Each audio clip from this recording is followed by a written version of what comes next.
Hey guys, it is Abdul with the weekend edition, or rather the weekend edition, as in the end of the week, of Abdul Online. Thanks always, thank you all very much for being with us. Well, the big news item of this week was obviously the governor calling for a special session of the Indiana General Assembly to deal with some school-related issues as well as workforce, as well as some tax-related issues. That got everybody's underwear up in a bunch. Oh my God, how can these lawmakers, they should have gotten their job done, they shouldn't get paid, or they should donate their salary. Everybody just needs to calm the blank down for just 5 seconds. First and foremost, the legislature, the law allows for a special session just in case. That's number one. Number two, I could see if everybody was getting their panties in an uproar that this was like 30 years ago, where there's like a special session every 3 years. But you know how many special sessions there have been since 2009? There have been none, because that was the last time lawmakers needed a special session, which was to take care of some budget issues. There has not been a special session in 10 years. That's right, when Big Bang Theory was still brand new on television in 10 years. So first, that's point number one. Point number two, I love this. I'm going to give my salary to charity. Now, House and Senate Democrats started that, and Republicans, of course, obviously not want to be embarrassed, sort of joined along. But here's the thing to keep in mind about this whole salary thing. There are basically three ways that lawmakers get paid when it comes to their jobs. They get a per diem. There's an in-session per diem, which is $170, which means when they're here, they get paid $170 a day. When they are not here, they're still on the clock, they're still lawmakers, they get $65 a day.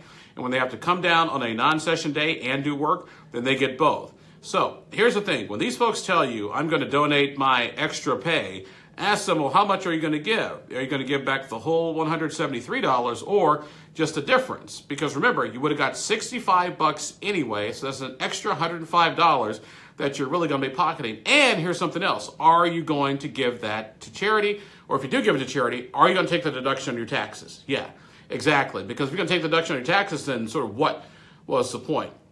That's why I said, when it comes to this whole concept of special sessions, people need to just calm down.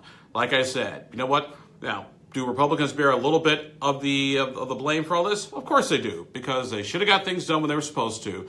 Unfortunately, they managed to sail into the perfect storm. You had some retirements that happened this year.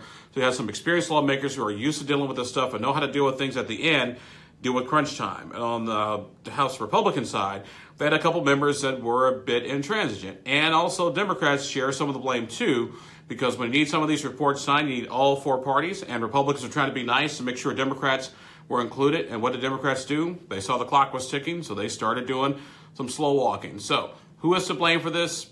Everybody. Who's not to blame for this? Everybody. Because you know what? Sometimes stuff happens and you deal with it. They'll be back. They'll be back in mid-May. They'll get the school issues done. They'll get the tax issues done, and everybody will be happy. Oh, by the way, speaking of tax issues, I just want you to ponder this. When people start saying, oh, this is going to cost the taxpayers $30,000 a day, they should just stay home. Well, you know what?